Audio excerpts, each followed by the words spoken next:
हाय, मेरा नाम आदिल है, आदिल सैफी, और आप सभी का स्वागत है हमारे रहस्य सीरीज के चैप्टर 7 में, जिसका टाइटल है भानुमति। और यह है रहस्य सीरीज की आखिरी कड़ी, यानी एपिसोड नंबर 6।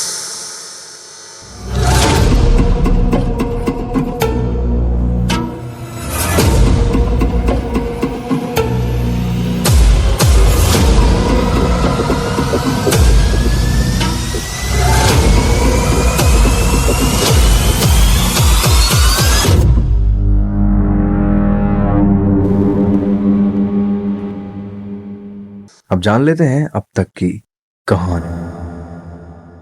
कहानी शुरू होती है 7 अक्टूबर सन 2013 को, जब महाराष्ट्र के मल्याण गांव में रहने वाला कार्तिक नोटिस करता है कि रात को अचानक घर के बाहर शोर हो रहा है। वो तुरंत बाहर जाकर देखता है तो मालूम होता है कि सभी गांव के लोग देवी की पूजा करने जा रहे हैं। उसके मन में सवाल थे कि आखिर 3-4 महीने पहले कोई देवी या प्रथा उस गांव में शुरू नहीं हुई थी, फिर अचानक ये सब गांव में होना उसके लिए बहुत ही अजीब था। तब उसको पता चलता है कि एक व्यक्ति उस गांव में आकर बसा है और उसका नाम है तानाजी।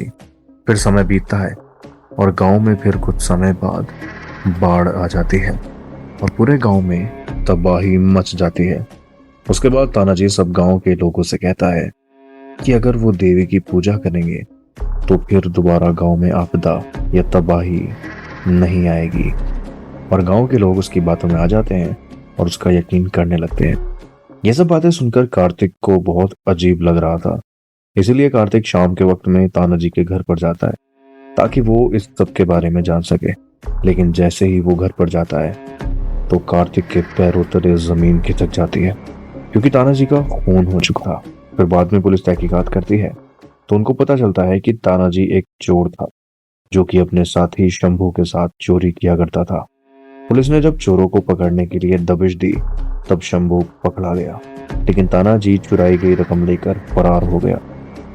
पुलिस बाद में पता लगाती है कि तानाजी रातों को रोता था और उसका कारण था एक नाम, भानुमति। पुलिस को मालूम पड़ता है कि साल 1997 में तानाजी और शंभू ने चोरी की थी, जिसमें वो घर में दाखिल हुए थे चोरी करने के लिए। लेकिन जिस व्यक्ति का वो कंपार्टमेंट था वो युवती वहां पर आ जाती है और उन दोनों को चोरी करने से मना करती है। और फिर अचानक से धक्का मुक्की के चलते तानाजी से भानुमति का खून हो जाता है। सालों बीत जाते हैं और तानाजी को उस बात का पछतावा बढ़ता जा रहा था, क्योंकि वो पेशे से एक चोर था, खूनी नहीं। तानाजी को रातों को सपने आते थे, इसलिए वो रातों को रोता था और इसीलिए तानाजी ने मूर्ति बनाई थी। पर अब पुलिस के लिए सवाल यही बना हुआ था कि आखिर तानाजी का मर्डर किया किसने। दिन 20 अक्टूबर सन 2013। पुलिस ऑफिशियल्स डिसाइड करते हैं कि वो इस केस पर दोबारा से इन्वेस्टिगेशन करेंगे।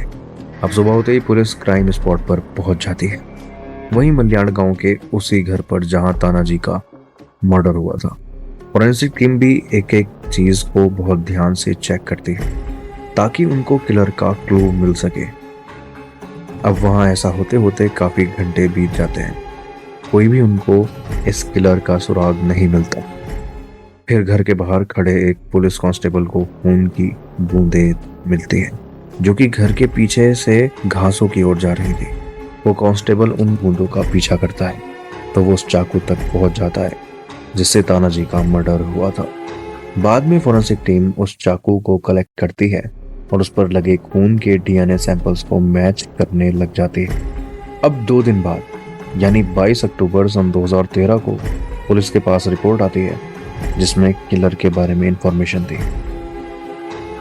अब रिपोर्ट पढ़ने के बाद पुलिस फौरन हरकत में आ जाती है और किलर को पकड़ने उसके घर पर चली जाती है, क्योंकि ये जो चोर था ये बहुत ही नामी ग्रामी चोर था और तानाजी और शंभू के साथ भी एक चोरी में मौजूद था। दिन 23 अक्टूबर सन 2013। वो किलर जिसका नाम प्रीतम देशपांडे था वो भी पकड़ा जाता है। फिर बाद में पुलिस कस्टडी में प्रीतम अपना बयान दर्ज करवाता है। पुलिस उस किलर से सवाल करती है कि आखिर उसने तानाजी का खून क्यों किया। प्रीतम देशपांडे पुलिस को बताता है कि 2 जून सन 2013 को जो चोरी हुई थी, उस चोरी में शंभू तानाजी के साथ प्रीतम भी मौजूद था।